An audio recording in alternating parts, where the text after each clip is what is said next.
মতামতটি comment করে আমাদের পাশে থাকুন। চলুন আমরা বিস্তারিত দেখি।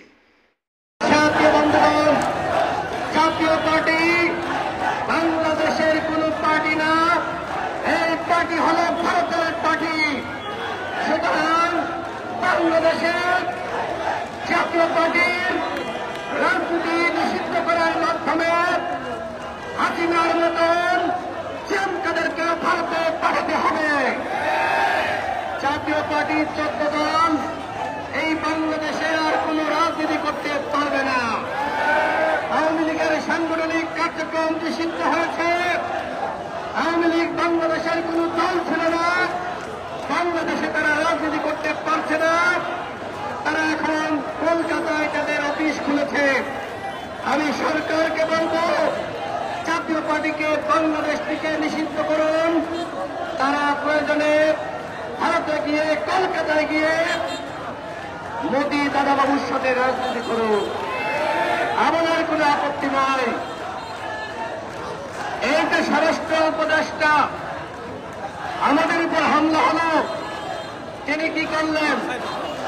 তার কাজ কি? তিনি কি জানতেন না আমাদের উপর হামলা হয়েছে? এখনো পর্যন্ত তিনি কোনো বক্তব্য দেননি। এমনকি সরকারের পক্ষ থেকে, স্বরাষ্ট্র মন্ত্রণালয়ের পক্ষ থেকে এখনো পর্যন্ত আনুষ্ঠানিকভাবে দুঃখ প্রকাশ করা হয়নি। তার মানে এই যে আমাদের উপর হামলা হয়েছে, এই হামলার নির্দেশদাতা এই স্বরাষ্ট্র উপদেষ্টা। সুতরাং আমি প্রধান উপদেষ্টাকে বলতে চাই, শুধুমাত্র দুঃখ প্রকাশ করলে আর সমবেদনা প্রকাশ করে নুরুল্লাহপুরকে বিদেশ পাঠালেই চলবে না। এই স্বরাষ্ট্র উপদেষ্টাকে পরিষ্কার করতে হবে। আমাদের 3 দাবি।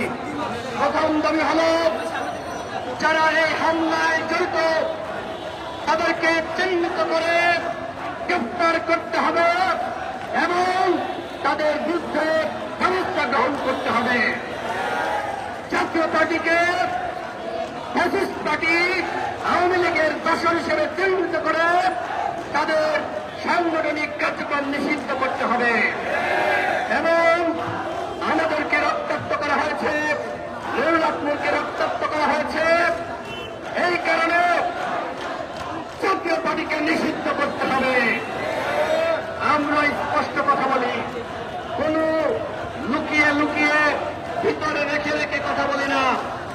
আপনারা জানেন আমাদের কার্যালয়ে 23টি রাজনৈতিক দল একসাথে হয়ে আমরা অঙ্গীকারবদ্ধ হয়েছি, বাংলাদেশে আওয়ামী লীগ, জাতীয় পার্টি এবং তার দোসররা রাজনীতি করতে পারবে না।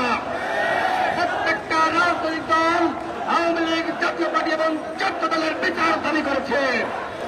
যারা ফ্যাসিবাদ বিরোধী শক্তি, আমরা সবাই ঐক্যবদ্ধভাবে আগামী 10 সেপ্টেম্বর বিকাল 3টায়, রোজ শুক্রবার, আমি আবারও বলছি, আগামী 10 সেপ্টেম্বর রোজ শুক্রবার বিকাল 3টায় শাহবাগে ফ্যাসিবাদ বিরোধী শক্তির সমিতি সমাবেশ অনুষ্ঠিত হবে। এই সমাবেশে আসসালামু আলাইকুম ওয়া রাহমাতুল্লাহ। আশা করি সকলে ভালো আছেন। আল্লাহর অশেষ রহমতে এবং আপনাদের দোয়ায় আমিও ভালো আছি। সকলকে পরবর্তী ভিডিও দেখার আমন্ত্রণ জানিয়ে আমি আজকের মতো এখানেই বিদায় নিচ্ছি। আল্লাহ হাফেজ।